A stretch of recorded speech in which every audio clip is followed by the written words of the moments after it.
This is a WMUR Commitment 2020 special in partnership with the New Hampshire Institute of Politics. Conversation with the candidate. Tonight, Mayor Bill de Blasio. Good evening and welcome to our Conversation with the Candidate series. I'm Adam Sexton and our guest this evening is New York City Mayor Bill de Blasio. Tonight we'll be getting to know Mayor de Blasio and where he stands on key issues. At the start of our show, I'll be asking the candidate some questions, and then after a break, we'll have our studio audience ask their questions in a town hall format. But before we begin with that, let's take a quick look at the candidate's biography. Bill de Blasio was born in Manhattan in 1961 and raised in Cambridge, Massachusetts. He graduated from New York University and Columbia University's School of International and Public Affairs. In 1989, de Blasio was part of David Dinkins' successful run for mayor of New York City and worked in his administration. He later served as regional director at the U.S. Department of Housing and Urban Development.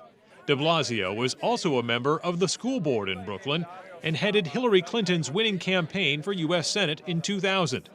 About 2 years later, he was elected to the New York City Council, representing a district in Brooklyn. Then, in 2009, as the city's public advocate. He took office as mayor of New York City in 2014 and was later re-elected for a second term. As mayor, his legislative accomplishments include initiatives like universal pre-K and expanded paid sick leave. Mayor de Blasio is married to Chirlane McCray and has 2 children. Mayor de Blasio, thanks for joining us on Conversation with the Candidate. Thank you so much, Adam. We appreciate you being here. So you obviously have executive experience to rival even governors in this race, and you had that time in the city council, so arguably some quote-unquote legislative experience as well. But it all comes in one place, albeit the cultural and financial capital of the United States, but one place, New York City. So how do you relate to those voters who are outside of that bubble?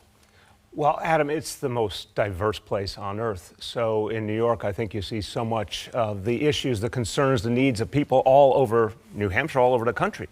So what I have found is that working people, whether they live on the East Coast, West Coast, North, South, rural, urban, working people have so much in common at this point in history. Folks, middle-class folks, working-class folks are often struggling to make ends meet. And they are not confident about what the next generation is going to experience. That means the American dream is not working the way it was supposed to. And I'm running for president because in New York, we've been able to make big changes in people's lives. That executive experience really matters. It's not just policy papers for me. It's like we've done things that actually change people's lives. Pre-K for all, as you heard, $15 minimum wage, paid sick days for working people. There are many examples. But the fact is, to your core question, I actually think this country is not as divided as a lot of times the commentary suggests. I actually think people are looking for a lot of the same things all over this country. And there's tremendous frustration that no matter how hard people are working, their quality of life is not what it should be. And a lot of times people look to Washington and they don't see Washington on their side. They see it on the side of the wealthy and the big corporations. I've proven as an executive that you can make real change in people's lives. That's why I'm actually optimistic about the future of this country, because I've seen you can make change fast if you actually know how to do it and you're willing to take on some of the powers that be. That's what I've done.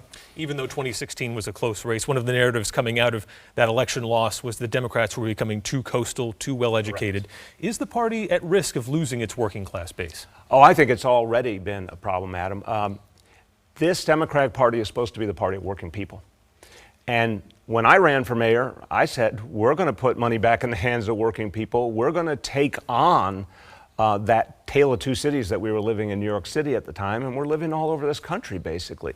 So, yeah, if a voter looks at the Democratic Party and doesn't see that it's the party of working people, that means Democrats are doing something wrong. And in 2016, the message wasn't there. The vision wasn't there.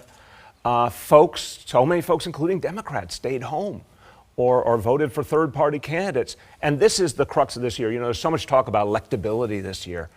To me, we really have to think about first things first. The Democratic Party, when it stood for working people, had the support and the allegiance of folks all over the country, rural and urban, every region. Labor union members felt that the Democratic Party was on their side. In 2016, even a lot of members of labor unions stayed home or ended up voting the other way because they didn't feel the Democrats were really willing to make change and go up against powerful interests on behalf of working people. My whole campaign is to say, let's get back to who we're supposed to be as Democrats. and not just be the party of working people in words, but prove it through actions. I've done that in New York. I've proven it can be done. And I'll tell you, when people's lives change, this is the great example of Franklin Delano Roosevelt I always use. He won the hearts and minds of Americans, not just with words, because he actually helped them in that moment of crisis. And folks knew it. They knew he was on their side. Folks in my city have seen that kind of change too, that they've really been able to feel things that help their lives, change their lives. That's when Democrats are at our best. And that's what we have to be in 2020. Electability literally will connect with whether we have a message of change, not status quo, and whether people can feel in their hearts we're going to do something different to help them and their families. One of the reasons you've been able to enact your agenda in New York City is the city has tremendous wealth. The funds are there for you to be able to do things. How are you going to transport that to Washington, D.C. without raising taxes on the middle class? Well, it's not the middle class who should be paying more, Adam. It is the wealthy and the corporations. They just got a huge tax giveaway from Trump and the Congress. That has to be repealed.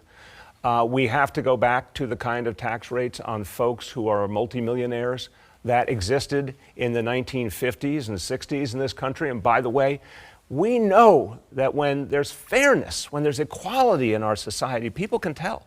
When those who have done very well, often with federal help, right? A lot of times the rich got richer because the federal government helped them in any number of ways, including tax loopholes and very generous tax rates.